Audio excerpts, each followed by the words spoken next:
Hello, everyone, and welcome to this week's edition of the Fed Flash Face-Off, sponsored in part by SK Cards. It's just a few more days away. They'll be releasing their second edition, the Fed card set. You can pre-order your stuff now and get great cards like recent PTO signee Ty Masternak. Go to SK Cards. You can either click on the barcode or you can go to skcardscontact@gmail.com. I am Gary Ryan, the Fed East Flash. So glad you could join me for this week's show. So, hey, great news. Only 48 more days until the puck drops on the 2026-27 season. It's getting close. All right, so as far as today's show, starting things off, we've got a discussion with Blue Ridge Bobcats voice, Brett Wiseman.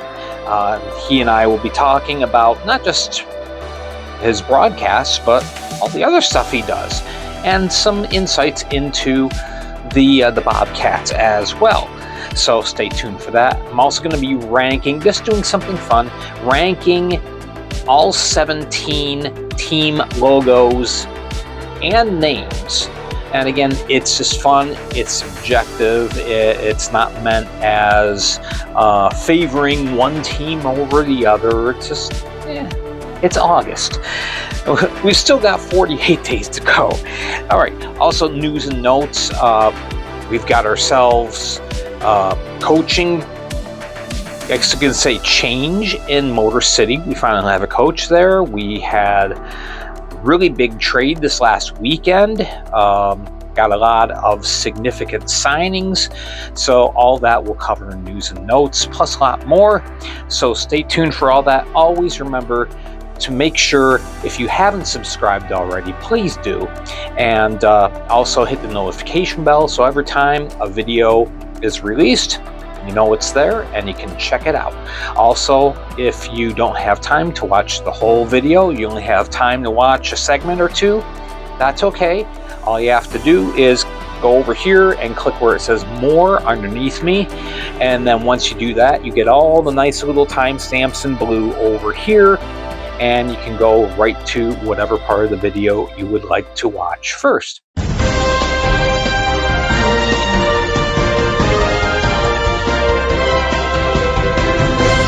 Thank you so much for tuning in and watching a very special interview I have. Every now and then I get to do an interview, not very often, but it's great to be able to do this now. So right now with me, I am very excited to have, as a guest of the show, the Director of Media Relations and Communications with the Blue Ridge Bobcats, a man who wears many, many hats and probably does not get the recognition he deserves, but nonetheless, Brett Wiseman, it is great to have you on the show. So glad you could join us today. It is an honor and a pleasure to be here, Gary. Glad to do it. Awesome. Now you've been with the Bobcats, well, almost since day one. It was about 3 or 4 weeks into the first season when you jumped in. Yeah, it was a wild process. So as many know, I was with Carolina the year before I came in for Dylan when he went to the OHL, and the organization decided to go in a different direction that summer, and I have nothing but great respect and admiration and a great relationship with many folks still there in Winston-Salem. Of course, that's where I was born. I was raised.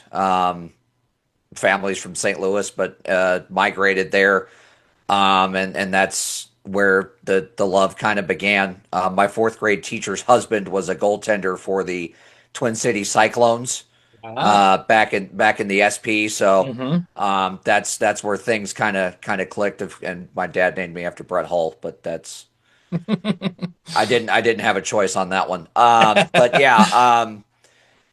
Of course, the organization decided to go in a different direction that summer, and I made my way back to Learfield and did some college football studio stuff and just called what I could call, got a day job at the Wake Forest bookstore, and called what I could call after 5 o'clock, whether it was high school football, I called volleyball, I think, for local high school radio there.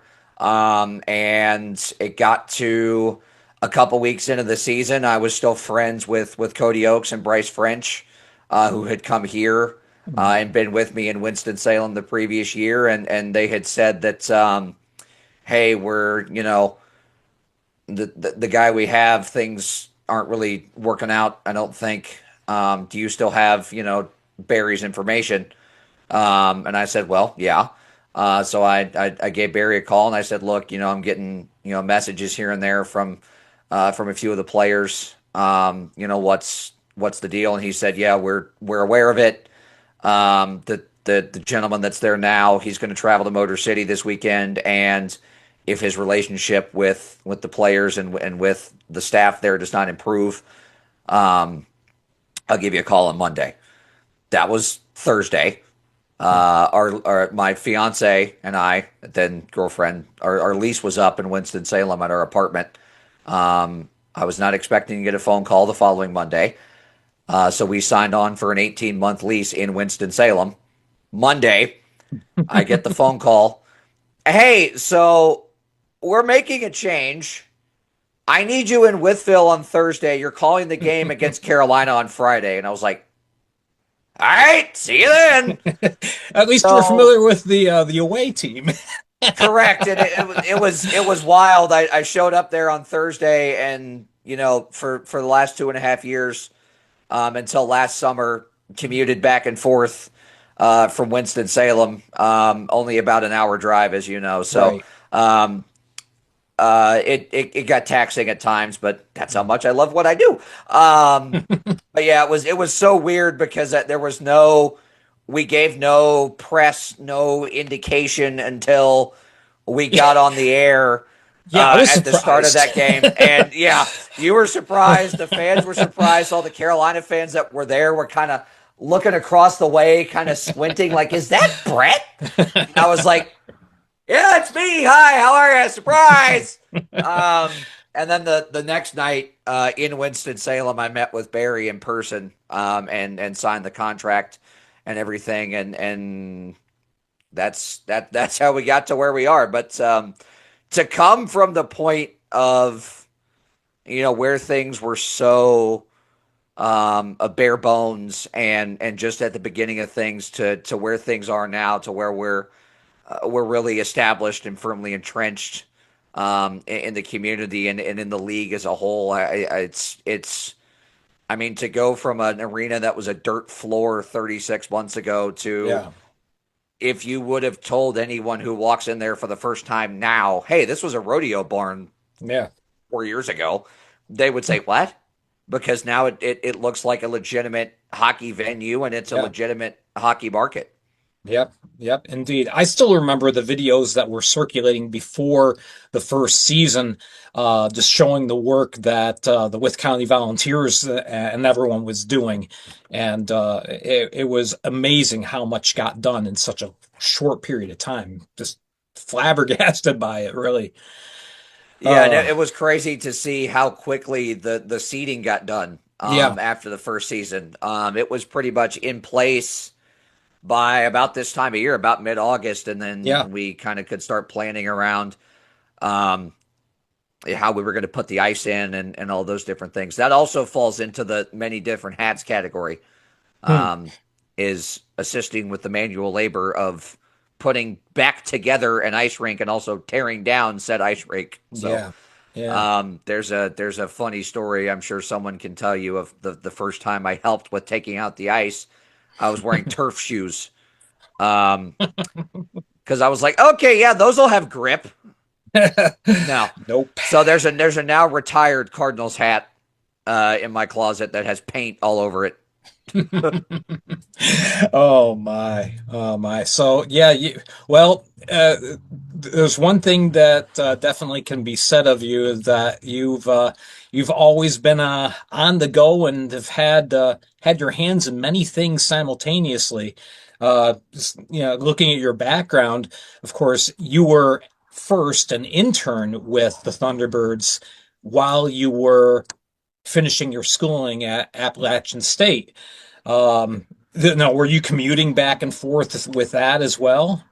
I was, yeah. Wow. I was driving back and forth, pretty much same distance from Winston to Withville as it is Boone to Winston, Yeah. about an hour, 10 hour, 15. So, um, yeah, but the experience I got there was invaluable to where I am now. To see, I was under Zach for 1 year in 2019, and saw Zach move on to Columbus. Was under Drew for a couple of seasons. Then my final semester of college was actually the semester that COVID hit. Mm. So my internship and my graduation all culminated in ending and then kind of a new beginning. And um, I bounced around from there to different one-off gigs and things, and eventually got the call to go to Winston. And then the best thing that happened to me professionally was getting the second chance to come to Blue Ridge. And I'm forever grateful to Barry for giving me that opportunity, and Jimmy when he came in, and our current ownership, Chris and Jen, have been nothing but fantastic and supportive, and given us all whatever we need to succeed. And it's been a wild ride, but I wouldn't have had it any other way. Yeah, absolutely. So from that point in your time in your life, what were some of the things that you were able to learn and kind of carry over into the point where you started doing the play-by-play for the Thunderbirds and then later on with the Bobcats? Yeah, Drew gave me the opportunity during the season that COVID hit, about a month before the season ended. Gave me the opportunity. He went up to Fayetteville to fill in for the play-by-play man there, who I think was sick that weekend or something, and couldn't call the game. So Drew and Chuck Norris are still great friends. So Drew got the call to go up there and fill in, and he tabbed me to fill in on play-by-play that weekend. And that's where my relationship with the fans and the higher ups in the organization really began. Of course, I had called college club games while I was at App, part of our internship. Drew, of course, was on the road whenever the ACC club hockey tournament was in Winston, Mm. for our years there. And myself, Graham Tuck, who's with Macon now, in the SP, James Jackson, who's photographed for the Hurricanes for the last few years, and now is going to go and work with Norfolk in the ECHL this season. He's also my best man at my wedding coming up in Mm. October, so that'll be a fun time. But yeah, our whole team was kind of given free reign over the club hockey tournament, over the production, the play-by-play. We came up with schedules of who did what, and that helped tremendously. I will admit, as much as I tried to pay attention to the day-to-day operations of what Drew and Zach did, it was incredibly difficult Mm. to do that while still being in school.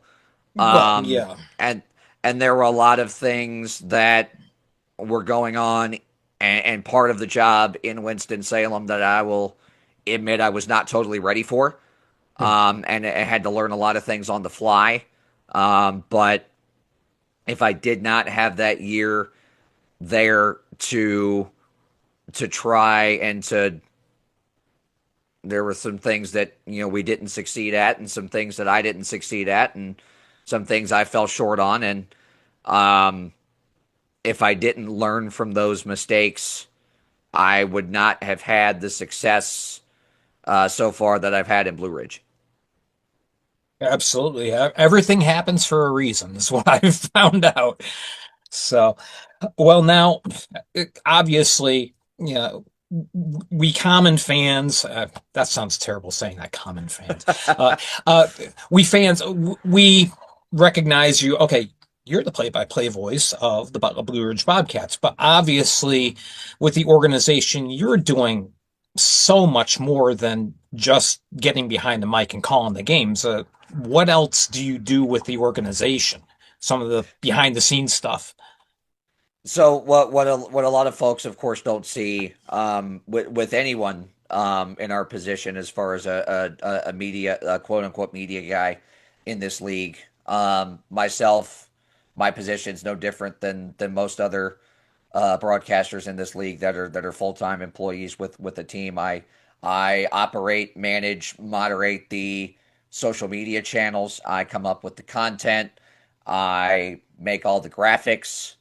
Um, I also dabble in sales during the summer. Um, of course, there's other media things, coordinating with news organizations, news outlets in the area, newspapers, radio stations, Mm. um, blogs, television stations, things like that, trying to maximize our coverage. Of course, part of the graphic design is any advertisements we have that are displayed anywhere um, physically. I'll do the designing of all the voiceover work for any commercials and anything that we have. I'll handle those. The unique thing about our position in Blue Ridge is that we also operate the arena. Mm. So all of the events that we have during the summer, I also manage the Facebook page for the Hitachi Energy Arena. So I do Mm. all the graphic design for that. I coordinate with the vendors that will rent out the space for various events and things, and I'll do any voiceovers and commercials and things like that. Um, Day to day, there's also of course, assisting with manual labor. I have Mm. the last few years assisted with the ice install and uninstall. I have learned very well how to use a heat gun to remove dasher boards. So that's fun. Ah. I know the exact temperature the ice is supposed to be. I know that you're not supposed to turn on the floor. Speaking of cats, here's mine. Oh, there He's you go. decided to make an appearance. This is Creed. He's our 8-year-old. Uh, Ah. I don't know what you want to call him. Yeah, he's something else. Fur baby. Yeah. I believe that's the Anyways, technical term. that is the technical term. So now he's gonna lay next to me for the remainder of the program, I'm sure. But yeah, a lot of different hats. On game days, the last few years, I have we haven't we've kind of been off and on as far as equipment's concerned. Mm. So I've filled up water bottles for morning skate before during the week. I've haven't driven the Zamboni, but I've gotten it ready to be driven. I've taped up a stick. I've done laundry. I've set the sticks up on the bench before the game. I've gotten the pucks out of the freezer or the fridge. I've filled up the ice bath for before or after the game. Gotten the jerseys ready to go. Set up lockers, all that kind of stuff, and I've done that on the road too, because a lot of times if we don't have a traveling equipment guy, it's up to me and a couple of the rookies to find a way to get the job done. I've spent nights in a hotel room. There's one particular story. We were in Mississippi, and the laundry at the hotel was not working, Oh, oh and the boy. laundry at the rink was not working. So Oh. myself and our 10th forward at the time, who was Max Zenovitz, was also our EQ the first season. So we spent an entire weekend that was split between Columbus and Mississippi. And both places, the laundry at the rink was not working. And there was only one operating washing machine at both hotels that we Oh were in. boy. So we coordinated with the rest of the guys. Hey, we're going to wash everybody's gitch in shifts. The dryer also was not working, so we're going to have to air dry it in our room. Oh boy. Yeah, You never never know again. what's going to happen. Never again. That is the worst smelling room I have ever been in. Fortunately, someone was there to share it with me. I have heard that said from a couple of different EQs. So yeah, EQ. Now there's another person that we don't think that really does all that much, and oh, that's so not true. What they do is so vitally important. Yeah, And it is. I can't make the formal announcement yet, but the gentleman we have coming in this year is incredibly experienced. Has been in the league for over 9 years. Is someone that I've known and met and been friends with very well, and someone that Zemi's come to know and gotten a great relationship with. So we're excited to bring him in. Um, because of his commute, he can't be 100% full time. Hmm, So we're looking to bring someone else in as kind of an apprentice for him, so to right, speak, to learn the craft and to do the laundry and the day to day practice and things like that. But we're going to be in a really good spot in that category. And as Eddie GM or head coach will probably tell you, part of building a championship culture and building a team that's ready to compete for a championship is having those guys behind the scenes that do whatever it takes whenever it's necessary, whether it's 10 o'clock in the morning or 10 o'clock at night to do whatever it takes to set the right, guys up to be successful. right. Amazing. It's amazing how much stuff goes on that, the average person just isn't aware of. It's incredible. It's really a testament as far as, you know, an organization, not just the players, but the whole organization really is a team. And yeah, it's amazing how much stuff gets done that nobody sees. And Right. they It's just take for granted. the front office staff and the behind the scenes staff is just as much a team um, away from the ice and around the ice as the team that goes out there and competes for 60 plus minutes every night on the ice. Absolutely. And I think that's something that makes our league truly unique, is how hard everyone works behind the scenes and off the ice day to day, to make sure that the team on the ice is set up for success, and to make sure that our fans have the best possible experience, whether they're watching at home or if they're in their seats. Hmm. Okay. Sorry, I just got a pop-up box and I got distracted there. So the the really the Bobcats just in general have been, I believe, a real success story in the FPHL.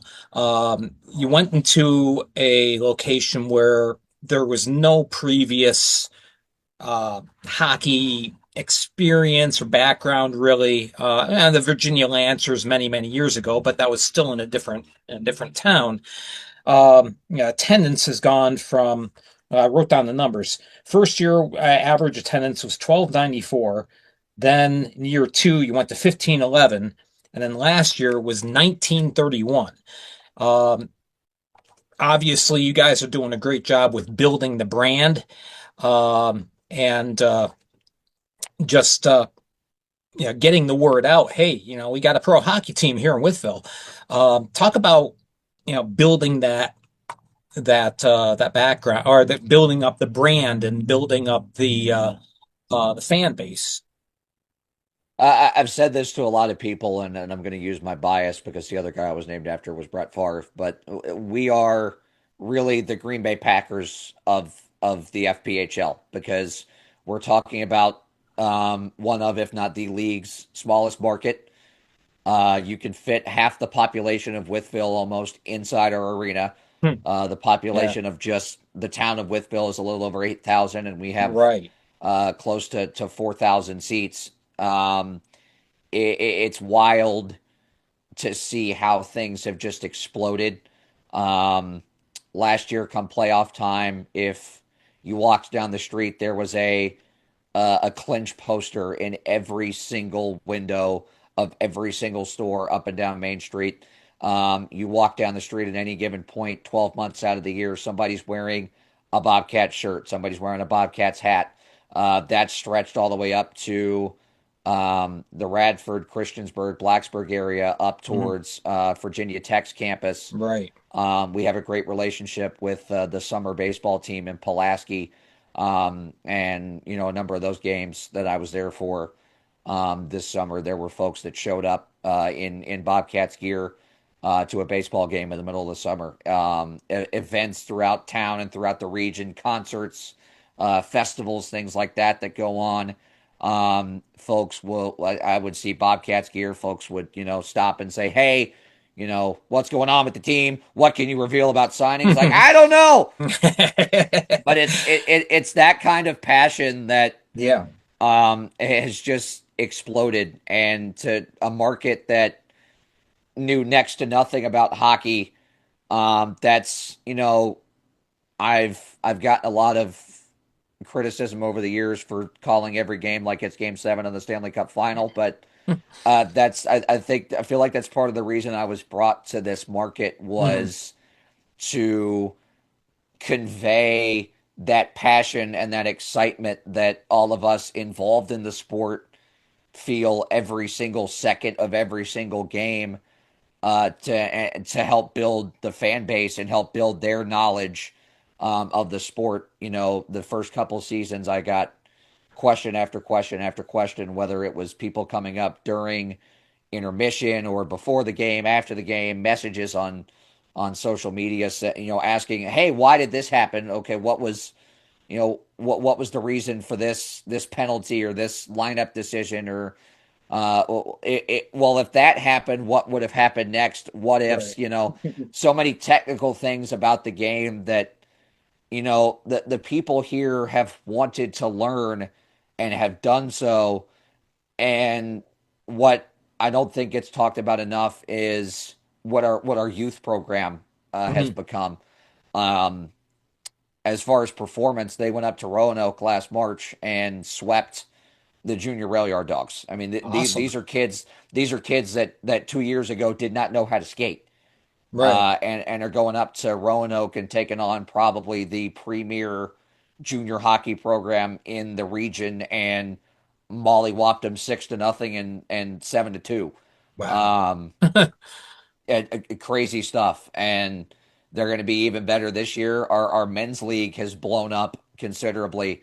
Mm. We'll have 4 teams, I believe, again this year in the men's league, and um, all those guys, just a lot of them still didn't know how to skate when they started, but so many people have been introduced to the sport or already loved the sport and have just become so enamored and so passionate about it that um, we can't keep people away from the arena or from Right. our social media channels. It's to the point now where, yes, we still have to go out to certain areas of the region, and because as much as we love Wytheville and Wythe County, there's so much potential around the region. There's still fans we're trying Yeah. to reach in Bluefield, in Bristol. Our location is so unique because it's reachable within an hour and a half from about 4 different major um, municipalities Yeah. in Yeah. in the region. We have a lot of Roanoke fans that come down when they're on the road to come support us. We have, of course, a lot of fans from Winston-Salem that come up. We have a lot of our fans that go down to Winston-Salem. Yeah. And It's good. It's and good to have three that's interstates all tying it. together Yeah, there. yes, that's the unique thing about our arena as well, as it is right off the interstate. It is so accessible, and that's why we work so hard to make sure that everyone that comes into our arena, whether it's on a weekday just to look around, or it comes to experience a game for the first time, not only experiences what we love so much about hockey, but experiences um, why we've been so successful in terms of the fan experience portion of things. Yeah. So I just looked at my screen, and yeah, Zoom kind of screwed me down to 3 minutes remaining. So which is kind of strange. I guess the second we connected, it just started. Let me do some real quick rapid fire questions, so to speak. Looking at Let's the do it. schedule, looking at the schedule this week. for this year. You're playing the Thunderbirds 12 times. You think that's too much, too little, just right? I think it's just right. Hmm. The first year we played them 13 times. The second year we played them 14. Last year we played them 11. So there's only one of two double-digit numbers we haven't reached. But I will say um, it's it's great for travel and cost purposes because we don't have to buy a hotel room. Yeah. I think only one instance one of us is in the other city for 2 nights. Hmm. Most of them are down and backs because nobody's buying a hotel room. Even if somebody's Right. down there for 2 nights, they're driving back. Like last year, we were down there for 2 nights, and I stayed with my parents because I was like, I don't need to ride the bus back, so stayed with my parents because they live 45 minutes away. But yeah, I think that's the perfect number in terms of the travel and the cost thing, but Yeah. also in terms of fan engagement. Our fans Yeah. go down there, their fans come up here. It's an opportunity multiple nights a year to almost guarantee you're going to have no less than 3,000 people in the building. Yeah. Yeah. You you've got a nice 7 game home stretch right in March, which I mean that's going to be great for you guys, right? It is, yeah. It's listen. There's going on the road is difficult in this league, as you know, and not only to be at home for that long, and the guys will be able to really rest their bodies in between games a lot better than they would traveling. But at the same time, playing in front of our fans is the greatest thing ever. Yeah, absolutely. No, nothing like it. Nothing like it. I wish I didn't have to cut this short. Maybe we can do like a part two in a couple weeks or something. If you I'd still love got to, to. I'd love to. there, Yeah, there we go. So because there was still a lot of things I was going to ask you, but my clock is ticking and terrible. Anyway, Brett, thank you so much for coming on and joining us on the show. Wishing you good luck and hopefully maybe in a couple weeks we can reconnect. I'd love to. Let's do it. Sounds great. He is Brett Wiseman from the Blue Ridge Bobcats. We'll be right back. Coming later this month from SK Cards, The Fed Second Edition. SK Cards is an independent trading card manufacturer right here in the United States. Being released on August 31st is their second edition of Fed trading cards with over 30 players, referees, and even a GM included in the upcoming set. You can pre-order 3 different options, including $5 retail packs, hobby boxes with a guaranteed autograph card, and the complete base set. You can also go to Facebook or Instagram to check out who the instant player is as well. Visit SK Cards on Facebook and Instagram, contact them today, and place your order before they sell out. And make sure to use the promo code FLASH at checkout to support the Fed Flash Faceoff.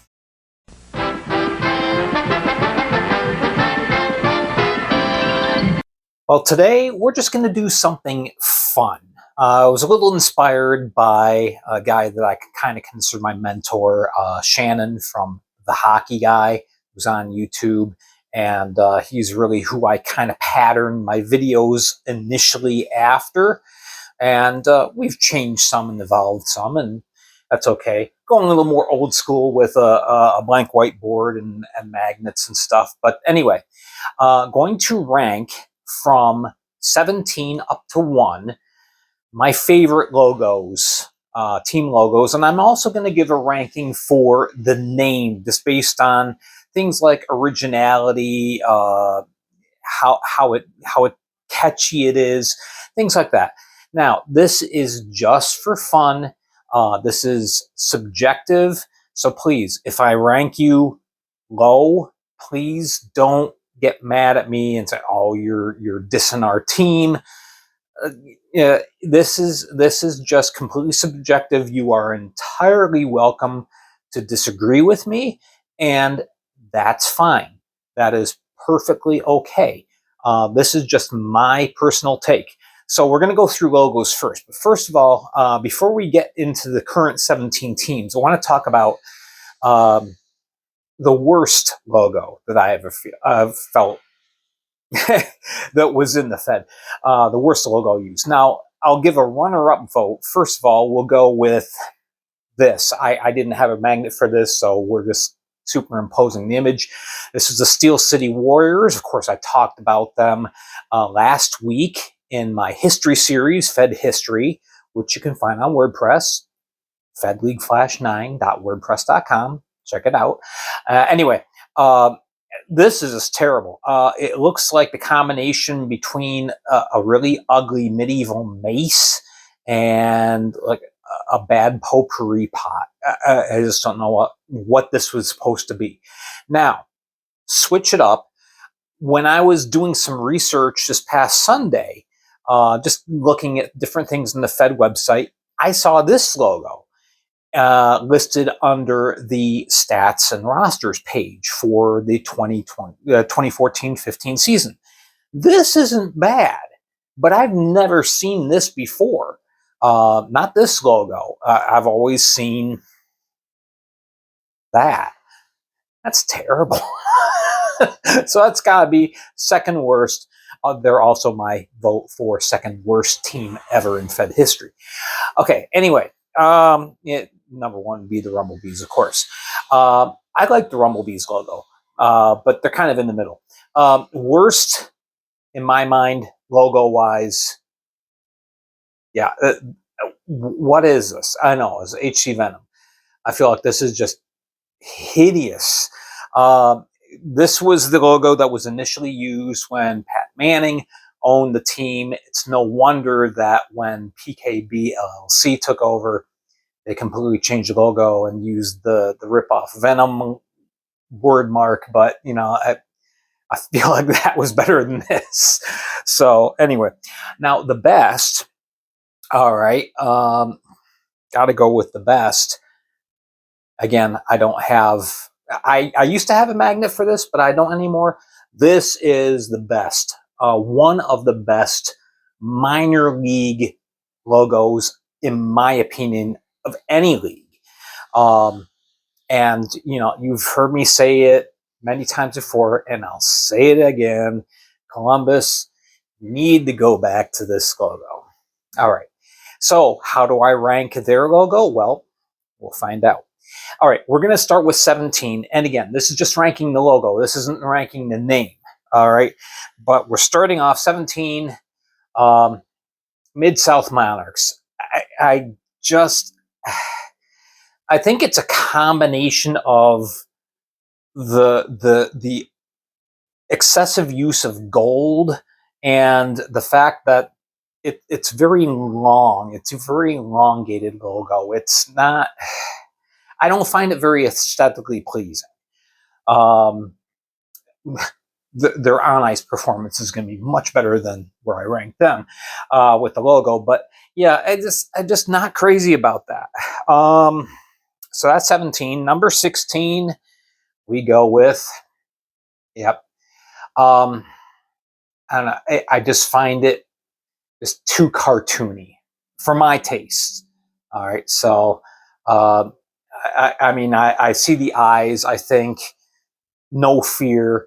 I see this. I think the scrubbing bubbles, and I don't know. I'm just not crazy about it. Just not crazy about it. Again, Oceanside fans, I'm not putting down your team. It's just rating the logos. And again, this is just my own personal opinion. This is no reflection on how I feel an organization is run or how they play or anything like that. All right, number 15, going with the new Kingfish logo. Now, I like the color scheme. I like what they've done with the colors, but there goes my markers. I'm sorry, all I can think of is Flotsam and Jetsam from The Little Mermaid. And it's there, it's burned into my brain, and I can't divorce it. Again, fantastic color scheme. The blue, the green, the couple of different blues, and the white. And the uniforms are sharp. I just don't care for the logo. Okay, so we just had a talk, part 1 of 2, with Brett Wiseman from the Blue Ridge Bobcats.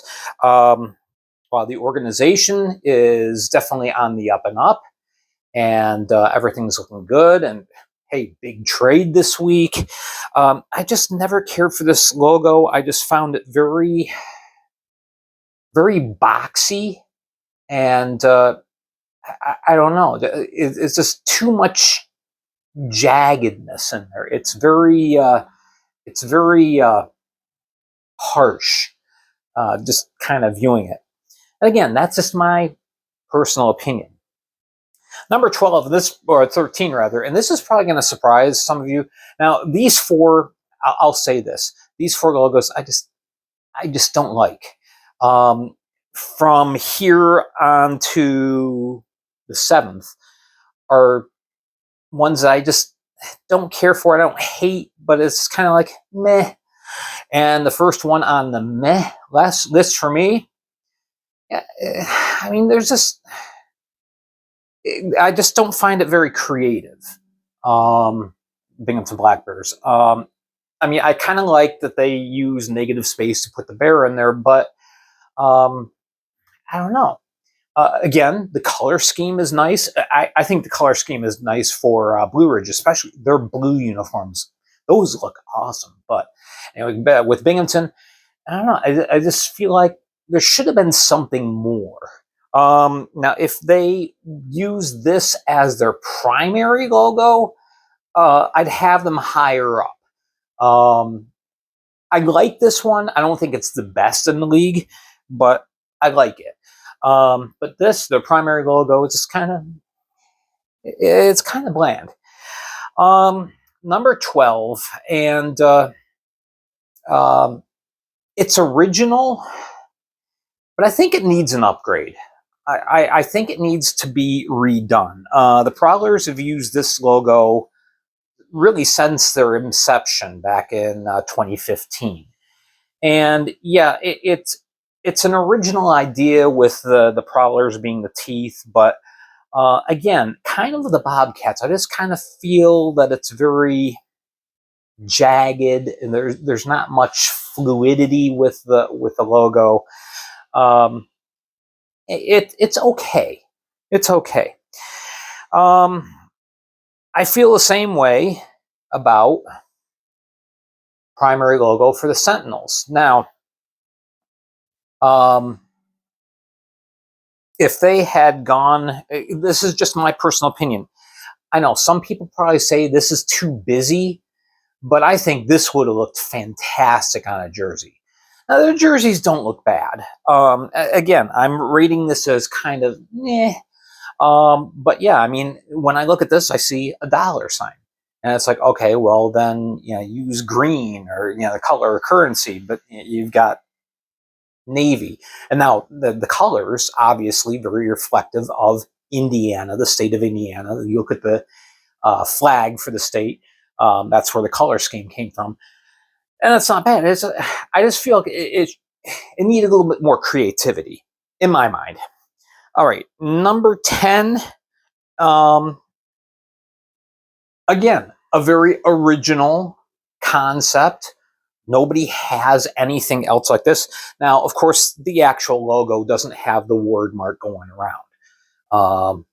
But I feel like it's a little too busy. I mean, you use a lot of neutral colors and then you offset it with the bright orange, which is a nice contrast. But I don't know. I just felt like maybe a little bit more color in the logo itself, perhaps. I don't know. Can't put my finger on it exactly, but it's kind of like, all right. I feel the same way about this New River Dragons logo. Now, I will say, I think that is an upgrade from this. This I just felt was lazy. You used the C from the Cleveland Monsters of the AHL, and you added a claw to it. And it really didn't express the idea of River Dragon. It was just, okay, there's a claw there. I never liked that logo. Again, okay, let's see it again. This is the logo. This is fantastic in my mind. Okay, going back to this. I mean, this isn't bad. Yeah, I don't know. It kind of reminds me of the Florida Panthers, and it looks like a logo for a soccer jersey. And I'm not saying that as a put down. Again, I don't hate it. I don't love it. It's kind of in the middle. All right. Going on now. This is very interesting. This was something that came from a fan participation contest. And I think they made a good choice with this. When they announced I'll put it over here because I'm staggering a little bit. I felt like when they presented some of the other options that they were looking at, that this was the best of the options that they got. Now, with Twin City, you went from, this wasn't fantastic, but I think it was pretty good. You went from this, and then you went to the Pontiacs. So this, way better than this. Yeah, there's some creativity there. Obviously, the color scheme is there. It's darkened a little bit because of the black. There's a little bit more focus on the black now. But I always thought like the black jerseys that the Thunderbirds wore, whether they were the Carolina Thunderbirds or the Twin City Thunderbirds, I thought they looked pretty sharp. So that it's good. It's all right. I don't mind it. Now I'm going to go on to the logos that I actually like. All right. And now I want to preface this one by saying, I know I and some of the other podcasters around the Fed made fun of this logo. All right. But in all seriousness, I like this. All right. I like this color scheme. Regardless of whether you believe it was stolen from Minnesota or not, I feel that this is a lot sharper and really pops a lot more than this does. The color scheme here, everything just kind of blended. Kind of like how I feel about Topeka. Everything just kind of blends. Same with this, copper, brown, gold. It all just kind of melded together, and it really didn't stand out. These jerseys are going to pop. I don't like it just because of the jersey that we've seen, but I actually think that the green highlight really brightens the whole thing. You can see the eyes better now. I mean, it looks like a more fierce logo in my mind. So, yeah, I like this. So, Moccasins fans, those of you who kind of went nuts when we were all playing with our logos and the color scheme and everything like that. It was just a joke. I actually like this. I actually do. All right. So that takes us to number 6, and that is Fresno Falcons. Now, this logo is very similar to the team logo when they had an ECHL team. There's been some tweaks and modifications. It's been brightened up a little bit and also made a little bit more rounded off. Again, it was a very boxy logo before with the ECHL. And I like what they did. I wish that the Fresno was in white rather than blue. It kind of obscures the Fresno part, but you got the Falcons there. This, and I commented, I believe, I think it was Ben Schminer, about the one jersey that they have with just the Falcon face or the head. And I commented that it gives me kind of vibes of Avant-Garde from the KHL. That was not a put down or a slam. That was a compliment. I think Avant-Garde's uniforms are really, really sharp. That's a red and a black. This is shades of blue and gold and white. So anyway, I thought it looks fantastic. But anyway, so Fresno is there. Now, number 5, we'll just say, okay, Watertown Wolves. I like what they've done, and I want to hold these up a little closer to the camera. Okay, most everyone is used to this. This is the logo that the Wolves used. Maybe different color shading and different word marks and stuff like that. But this is what they used from 2014 until 2 seasons ago. Yeah, it's all right. It's all right. Not really fierce looking. Then we went to this last year. I thought it looked a lot more ferocious. It looked more aggressive, which was good, but just way too much red. So now we've gone to variation of the first one I held up. That looks nasty. That looks really nasty. So yeah, I really like what the Wolves have done with their look, and kind of preserving tradition, but still making a definite change to the future and a more sharp, aggressive look. All right, number 4.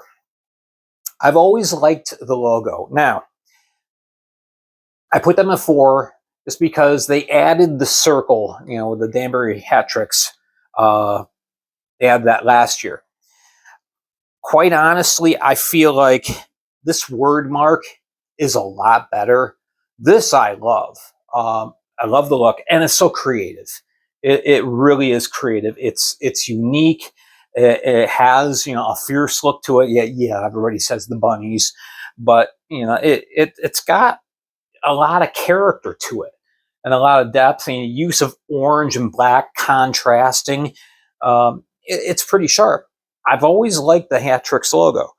So anyway, we'll go with that for number 4. Number 3, I like the original spin that the team put on an old name. And I love the fact that you gotta get closer. You got Stockton on the stick. I like the colors, yellow and black. Again, very good contrast. I'm not crazy about their S jersey that they have, but this I really like. It's very classic in my mind, and I mean that just looks like what a hockey logo is supposed to be in my mind. All right, so we got the last 2, and number 2 is the Northern Lights. Now the colors aren't even the same, really. Minnesota's purple is a little bit more flat, a little closer to a lavender purple, whereas this is a brighter purple. It really doesn't show up on the logo, but it does on the jerseys. So anyway, but as far as the overall design concept, I love it. I love the stars. I love the the aurora borealis, the moose. It's all perfect. They did a great job with marketing.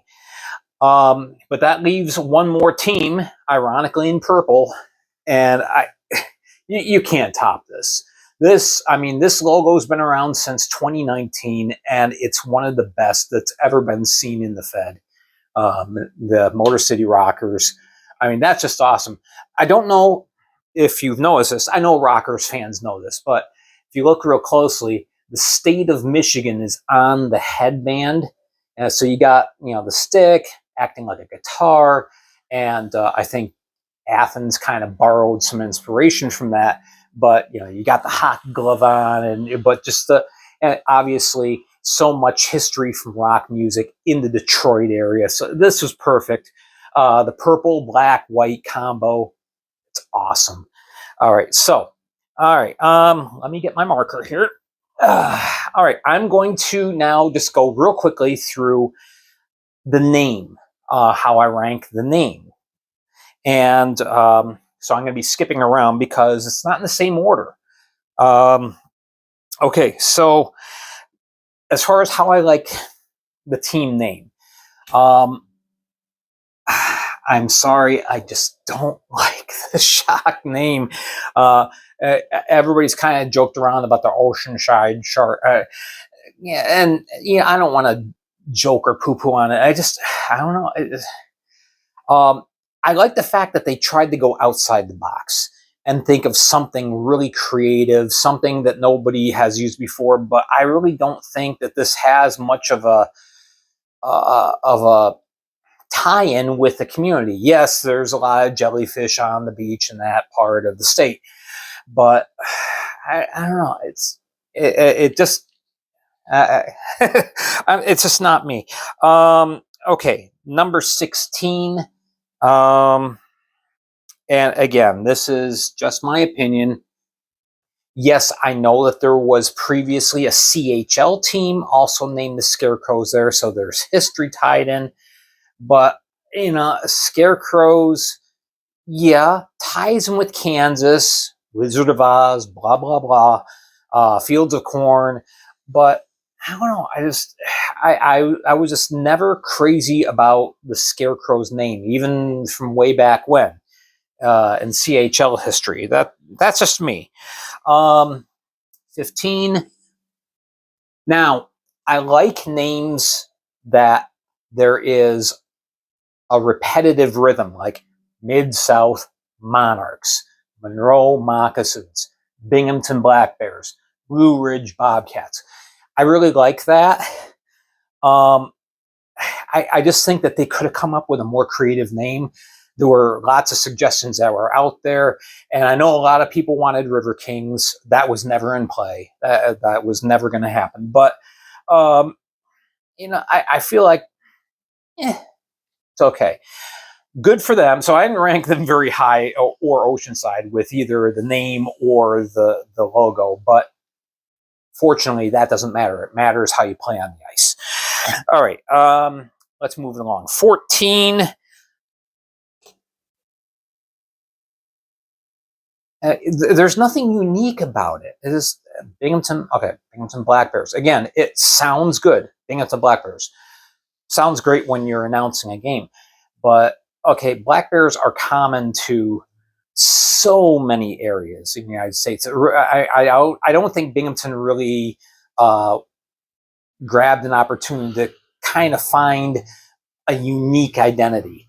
The baseball team, Rumble Ponies, meaning carousel horses.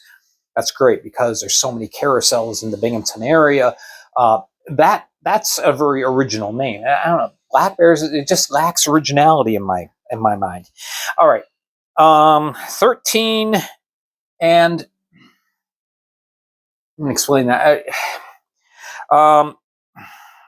I feel like the River Dragons. The problem is okay. They were 2 years after we already had the River Drivers from Berlin in the league. The word river something has just been overused in minor league hockey, and so I think I would have rather them just be the Columbus Dragons rather than the River Dragons. And again, it just kind of sounds clunky to me. Okay, number 12. I know. Again, there's history there. AHL, ECHL, but I was kind of hoping for a fresh, original idea. While I love the logo, I just think the name's kind of it's okay. It's not great. It's not terrible. Okay. On that same track of thought, Baton Rouge Kingfish. Yes, many years you had the Kingfish and ECHL, different logo, different color scheme, which everyone seems to have preferred. I got the feedback from the fans. I wish we had gone back to something more like the old Kingfish. Kingfish, infinitely better than Zydeco. That was just a bizarre choice of name and logo.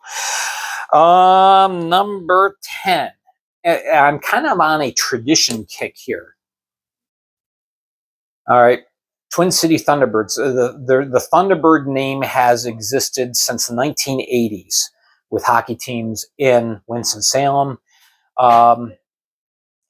Yes, it builds on tradition, but you have different teams, different leagues, different eras, and it all kind of blends together sometimes. If you type in Twin City Thunderbirds or Carolina Thunderbirds, you're going to get a lot of different entries into Google. So, yeah, again, it's okay. I don't mind it. Monroe Moccasins, that is number 9. Rolls off the tongue, Monroe Moccasins.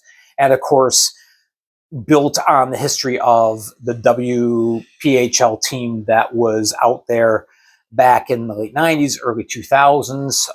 But the team only existed for 4 years.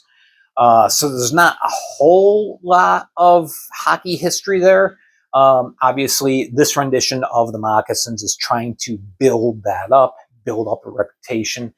Again, one of those names that I feel is okay. So we're still in it. We're kind of stuck in a pattern here. We have teams that have kind of held on to a name for quite a while. Fresno Falcons, flows audibly. Again, it's okay. It's not terrible. Don't hate it. Anyway, all right, number 7, going to go with our Watertown Wolves. Of course, originally this team was named the Thousand Island Privateers. Well, yes and no. Long story short, the Privateers, the Thousand Island Privateers, and for 1 year, the Watertown Privateers were owned by a different group than the Watertown Wolves. Basically, the Privateers ceased to be, and a new ownership group came in, bought the rights to the team, and did a rebrand and a whole thing. So this really is a whole new team, starting with season 5 of the Fed. Still the longest continually used franchise for the Fed. I think the name's pretty good. Now, I like the name Blue Ridge Bobcats. It's 10. What am I doing that for? Oh, 6. I like the name. It's very relevant. You've got a lot of bobcats in that part of the state with the mountains and everything. A lot of open space. I think it works. The name I like a lot better than the logo. So starting with the Wolves, these are names that I really, really like. And I think are great representations of the team. Number 5, I think the name is fantastic. Port Huron Prowlers. It's original. It's fresh. Port Huron has had hockey, pro hockey, since 1961 or 62. Anyway, it's been a long time. And the Prowlers is just a fresh name. I really like it. I also really like the name Indiana Sentinels. Very unique, very particular, very representative of military and first responder forces in Indiana. The Sentinel, that can be a police officer, it can be a soldier. I think that's fantastic, which is another reason why I really prefer this logo. I mean, it's a great representation of that. But yeah, the name I think is fantastic. All right, number 3 is the Minnesota Northern Lights. It's not exactly something that flows off the tongue, but it is so fresh and so original and so fitting with that part of the area. I mean, you see the Northern Lights very frequently in that part of Minnesota. Don't forget, this is not that far from Canada. It's a 2-hour trip to Winnipeg. So that'd be an awesome weekend. Friday you go in, watch a Minnesota Northern Lights game. Next day, take a trip up to Winnipeg and take in a Jets game, or Manitoba Moose, either or. So I like the name. 2, again, I think the name is just perfect with representation of the area. Motor City Rockers, rockin' music made in Detroit since the 60s. And again, fantastic images. The name, though, I think Danbury Hat Tricks, I think that is the most apropos and original name for a Fed franchise. You've got Danbury, which was basically the largest producer of hats for many, many years. Danbury is still known as the Hat City. Okay, it's a great play on hat tricks and 3 goals, hat tricks. It just works on so many different levels.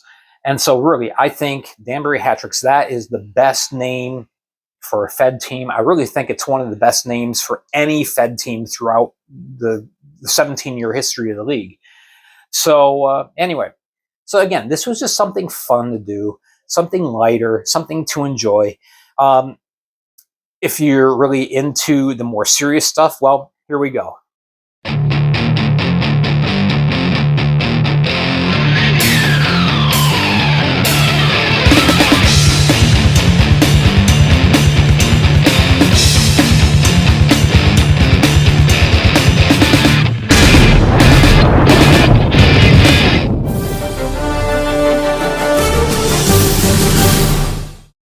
All right, a lot of things to cover, so let's jump right in. All right, so first,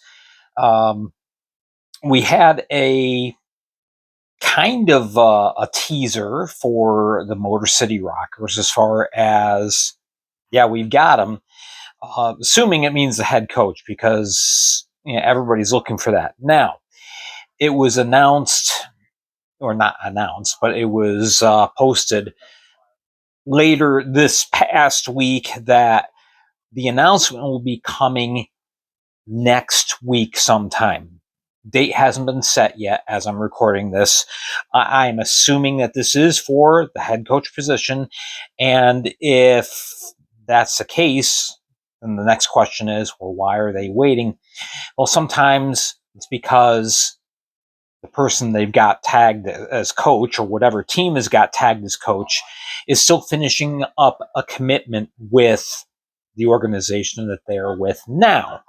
So this is assuming on my part, but I'm thinking that this is the case, that they've got to wait until commitments are all finished up with announcing head coach. So look for a big announcement from Motor City next week sometime. All right, speaking of coaching, the Columbus River Dragons beefed up their coaching staff, and a lot more experience, a lot more, I guess professional isn't the right word, but qualified individuals serving as coaches joining Jerome Bichard's staff. So first is Kevin St. Jakes. He is now the associate head coach.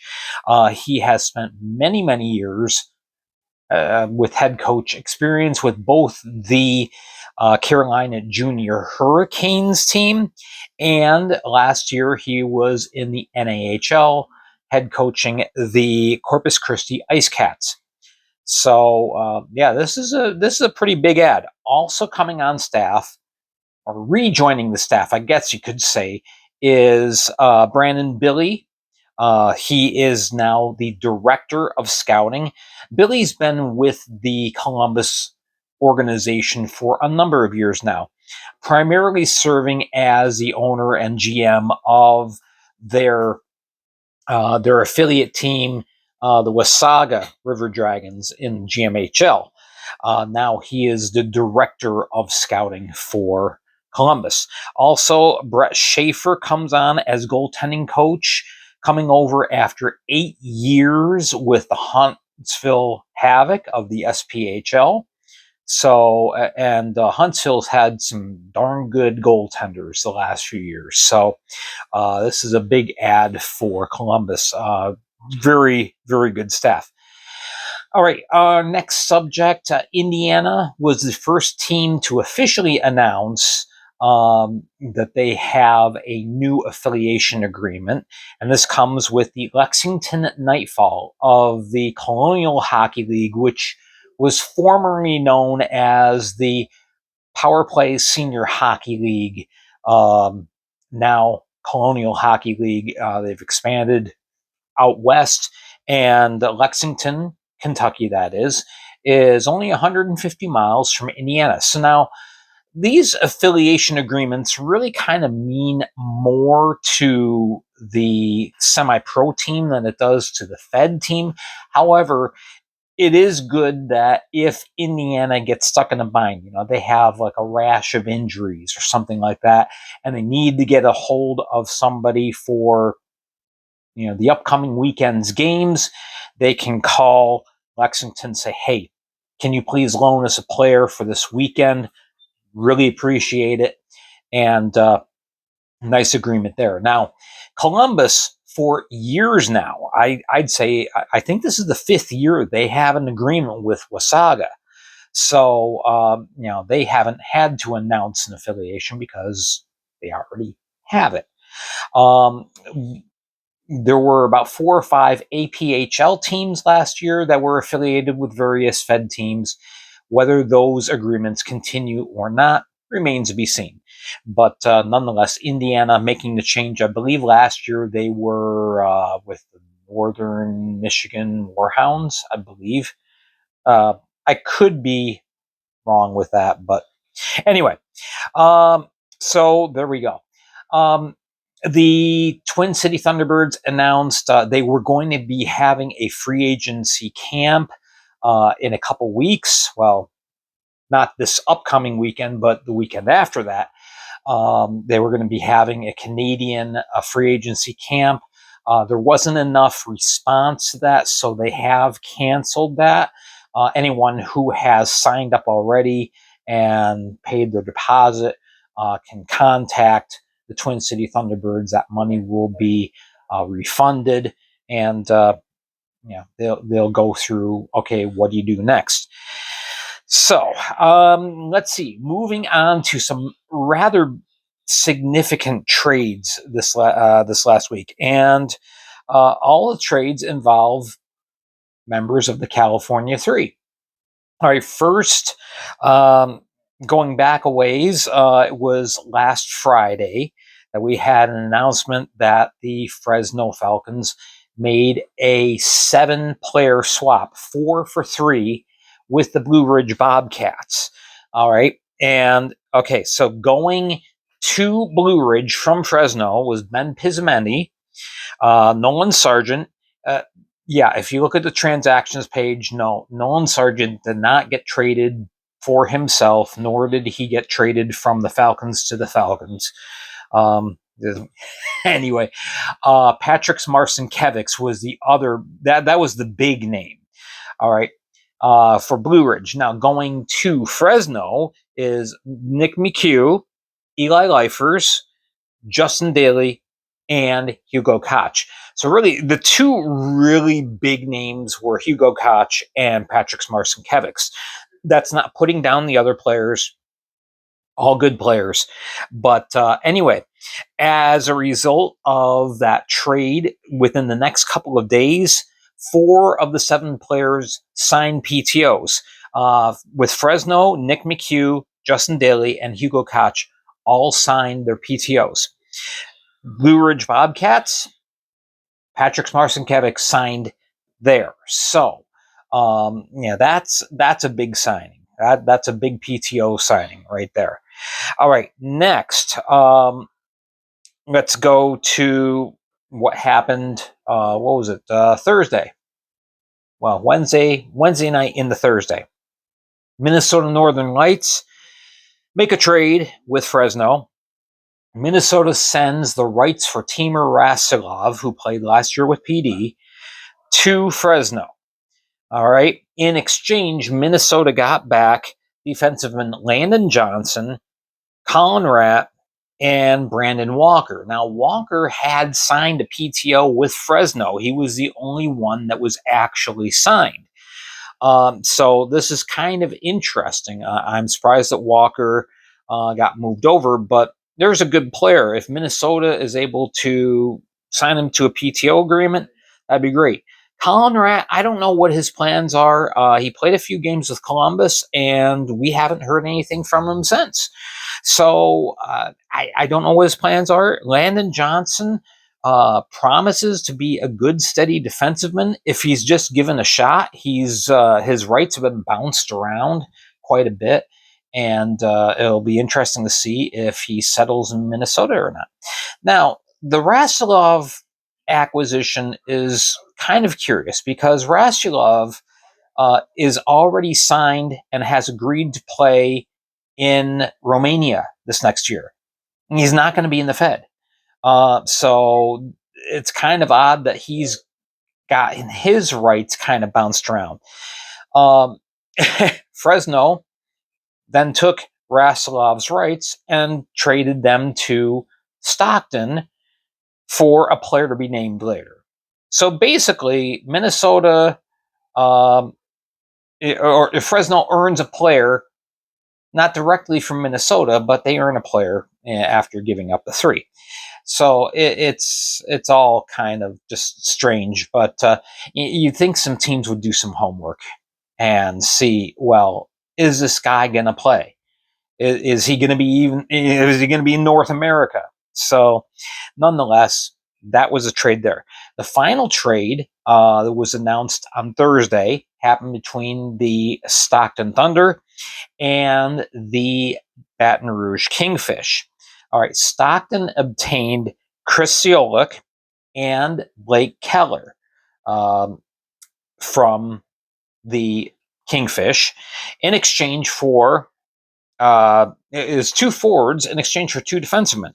Sam Turner goes to Baton Rouge, as does Don Carter Jr. Now, Jr.'s been in Baton Rouge before with the Zydeco, so it's not a new situation for him.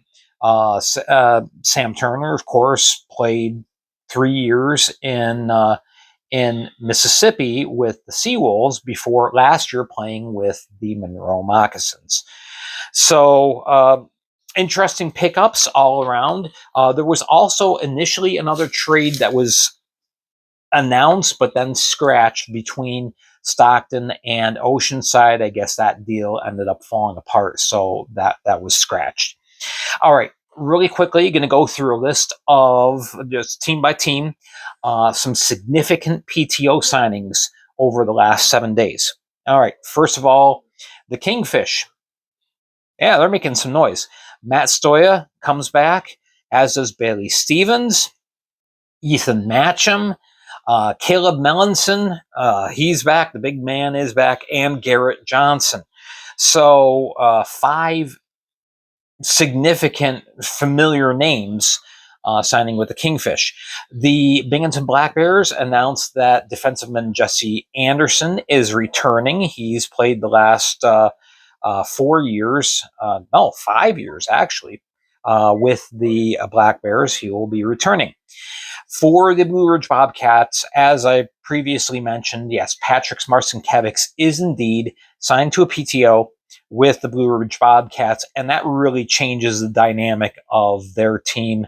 Brett Wiseman and I will be talking about that next week as we complete our conversation.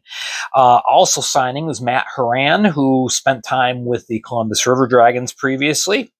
So a couple of pickups for the Blue Ridge Bobcats.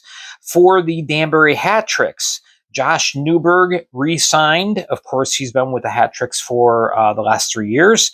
And Eli Rivers is back. Last week, I was talking about, I think Danbury really needs to make sure they sign Eli Rivers. Well, he's back. So that is a big offensive add for them. For the Indiana Sentinels, now they lost, I can't say lost, 4 players signed agreements with SPHL teams, but there's always a domino effect. In the first couple of weeks of the season, players want to go, they want to try move up. They go to the SPHL, they go to the ECHL, sign contracts. After a few days, sometimes it doesn't work out, so then everybody kind of falls back. So those players may yet return. Now, one player that signed a contract with the SPHL, I don't think he's going to be back with Indiana. That would be Denny Zajac, because he signed or re-signed, I guess you can say, with the PD Ice Cats. Ice Cats absolutely loved him there as their second centerman, and he's pretty much got a spot locked up there. But anyway, signing this week was Ross Bartlett, who was obtained in a trade with Port Huron, and Romeo Terrain. So two members of Indiana added there. Fresno, of course, they signed the three that came from Blue Ridge, as well as Nicholas McDale Diaz. He signed with an FPHL team. Yep, signed a PTO agreement there with Fresno, and also Dalton Anderson. The Minnesota Northern Lights signed Chris Corrigan and Brad Ryder, who they obtained in a trade with the Thunderbirds about a week ago.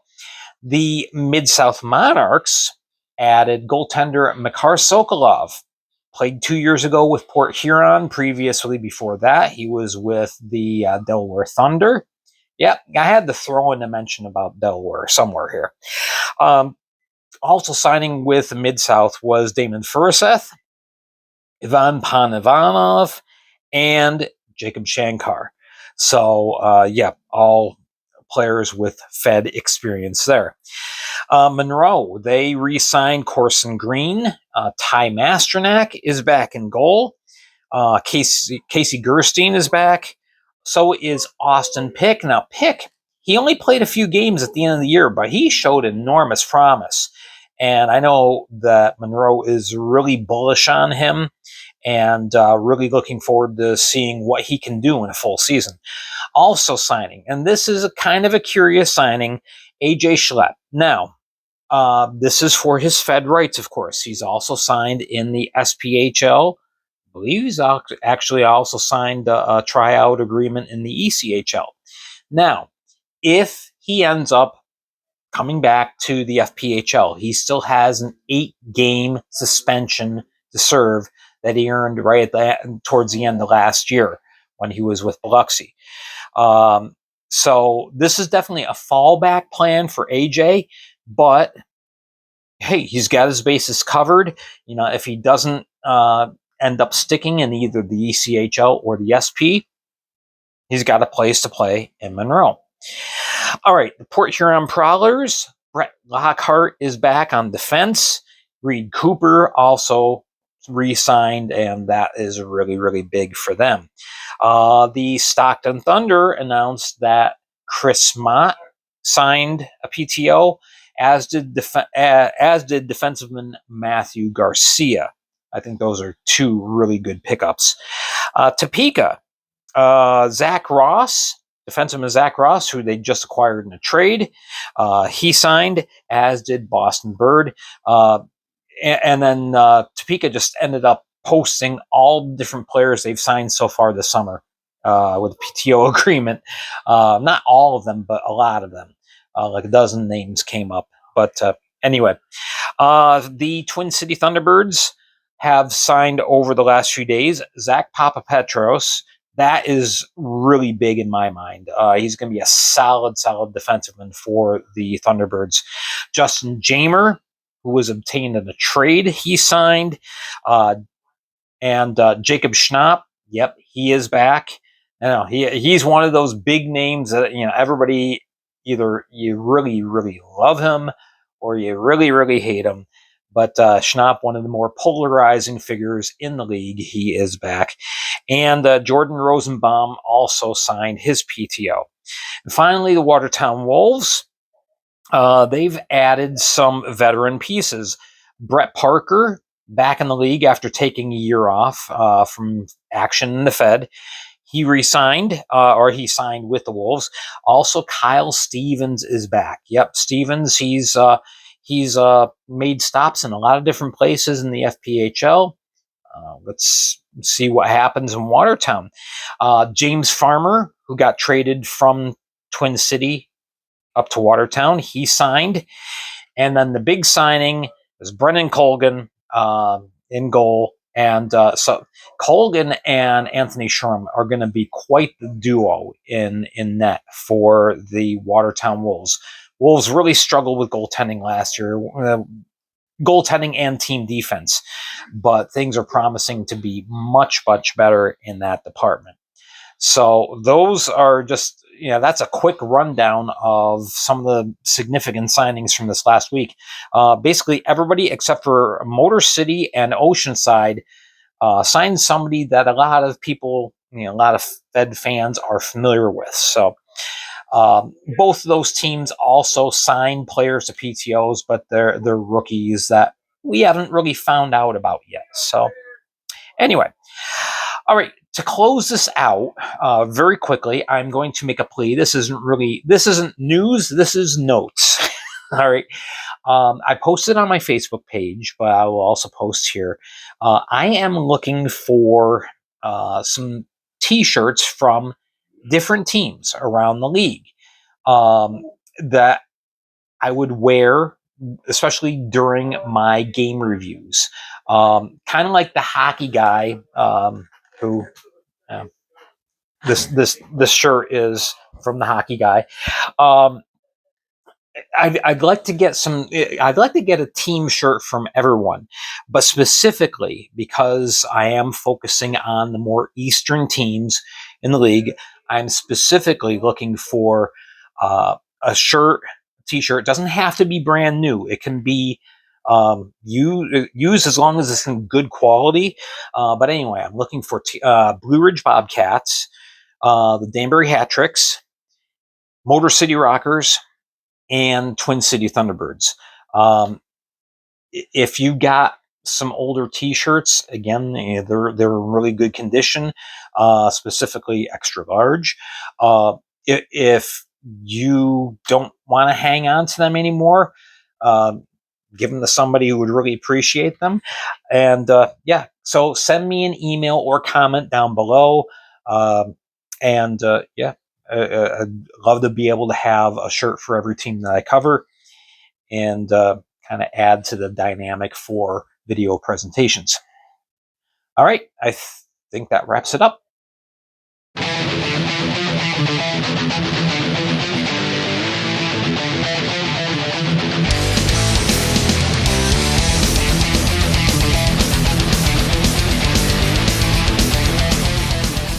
So that does it for this show for the Fed Flash Face-Off. Thank you so much for watching and for tuning in. Very much appreciate it, whether you watch the whole thing or just a part. It's all good. Always remember, I am on Facebook, and that's where everything as news happens gets posted first. So make sure you are following me there. Go to Facebook, search for Fed East Flash, and click follow. And it'll all be good. Of course, we talk about things more in depth here on YouTube, as well as once we get into the season, I'll be doing game recaps, kind of looking back at the games that happened the night before. So make sure you are following me here on YouTube as well. Hit the subscribe button, hit the notification button, like, share, comment, all that good stuff. Very much appreciate your support. Always remember as well, I am also on WordPress. You can check out some really neat articles about Fed history, the first 5 years of the Fed. You go there by typing in fedleagueflash9.wordpress.com. All the articles are like a 5 to 10 minute read, not long at all, but some really interesting stuff about the early days of the FPHL. So next week, well, we're going to continue our discussion with Brett Wiseman. I learned my new thing to learn is that Zoom, as soon as you connect with your other members, the clock starts ticking. And we ran out of time, so we're going to do part 2 next week, as well as some other really neat stuff. I hope you'll join me next Saturday right here on the Fed Flash Face-Off. I am Gary Ryan. Until next time, always remember, keep your head up, keep your stick on the ice, and you know it. We always say it, be excellent to each other. We'll see you next time right here on the Fed Flash Face Off Show.